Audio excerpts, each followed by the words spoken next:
दोस्तों, जहां आज साउथ और बॉलीवुड की फिल्में सिनेमा हॉल में लगने के बाद पेड ओटीटी पे आके भी गदर काट जाती है, पैसे छाप जाती है, और वही हमारी भोजपुरी की फिल्में महीने के 2 दर्जन से ज्यादा फिल्में आती हैं, जिसे सिनेमा हॉल, पीवीआर, मल्टीप्लेक्स तो दूर की बात है, ओटीटी पे जगह नहीं मिल पाती है। ये इसलिए नहीं कि भेदभाव है, ये इसलिए कि ये लोग फिल्में वैसे बनाते हैं कि ये फ्री डिश वाले किसी चैनल पे या किसी यूट्यूब चैनल पे दिखा सके। इनका मंशा ही नहीं होता है कि हम बड़े लेवल पे बड़ी फिल्में बनाएं या फिर बड़े स्क्रीन पे दिखाएं।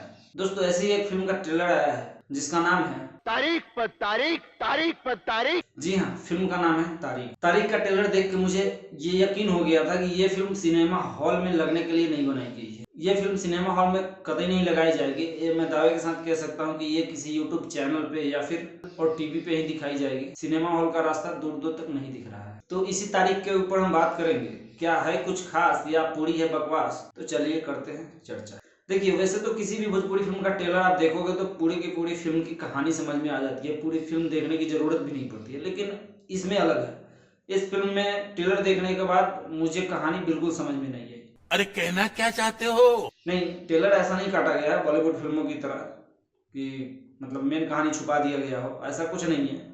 बस इस फिल्म में कहानी ही नहीं है। क्या बोला तूने? मतलब वैसे बताने लायक तो कोई कहानी है नहीं, लेकिन फिर भी जो कुछ है मैं सीधे सीधे आपको समझा देता हूँ। एक पुलिस वाला है, मतलब समर सिंह, जो करप्ट है, उसकी एक प्रेमिका है और एक जालिम इधर उधर निकल जाता हूँ। जालिम सिंह है, और उसके गिरोह में एक लड़की है जो कि है देशभक्त। देखिए, सीधा समझिए, जो पुलिस है वो करप्ट, बेवकूफ, बेशरम, बेहाया जो कह लीजिए वो है, और जो गुंडे के गिरोह में रहती है वो सच्चा देशभक्त है। आप क्रोनोलॉजी समझ लीजिए। अब जो पुलिस गुंडा है और जो गुंडा अच्छे लोग हैं उसके बीच में क्यों लड़ाई है, ये सब देखने के लिए आपको फिल्म देखना पड़ेगा। लेकिन इसकी जरूरत नहीं है क्योंकि देखने लायक कुछ है ही नहीं। और अभी तो रुको। मतलब ऐसा मैंने कुछ नहीं बोला है कि हाँ आप देखोगे तो बहुत कुछ बिगड़ जाएगा। हाँ, आप अगर आपका मन हो और समर सिंह के फैन हो और बर्बाद करने के लिए आपके पास टाइम हो तो जरूर फिल्म को देख सकते हैं। अब बात करते हैं फिल्म में एक्टिंग की कि सबसे खराब एक्टिंग किसने करी है। तो भैया, इसमें है कि कोई किसी को पीछा छोड़ने के चक्कर में नहीं था। सबने कसम खा रखी थी कि हम सबसे खराब एक्टिंग करेंगे। अब समर सिंह को ही देख लो, फिल्म के लीड हीरो है यार, उनको लगता है कि कोई पैर उनका जकड़ा हुआ है और इनसे एक्टिंग करवा रहा है, कुछ खींच के रखा हुआ है, बांध के रखा हुआ है, एक्टिंग करवा रहा है यार। इससे अच्छा तो वो अपने गानों में एक्टिंग कर जाते हैं।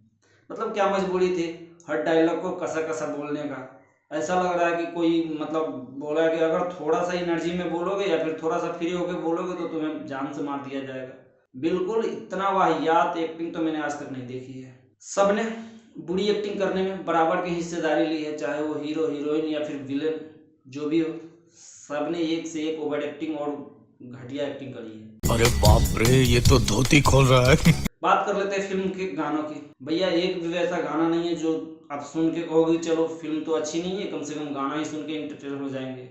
यार मैं कहूँगा कि फिल्म देखने से अच्छा है समर सिंह का वो सब वाला गाना सुन लो यार, वो ज़्यादा इंटरटेन करेंगे। ये तारीख फिल्म से है।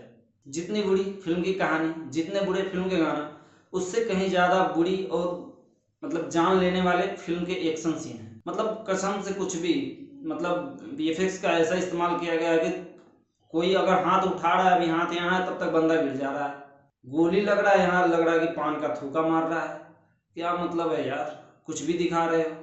फिल्म के बारे में अगर एक शब्द में बोला जाए, ये तो टट्टी है। मतलब इससे बुरा कुछ नहीं हो सकता दोस्त। फिल्म के स्टार कास्ट के बारे में मैं जानबूझ के नहीं बता रहा हूँ, कहीं अब क्या ही फायदा है बोल के यार, किसी ने अच्छा कुछ करा ही नहीं कि नाम लिया जाए उसका। तो बस इस वीडियो में इतना ही। जल्दी मिलते हैं किसी और वीडियो में, तब तक के लिए जय हिंद।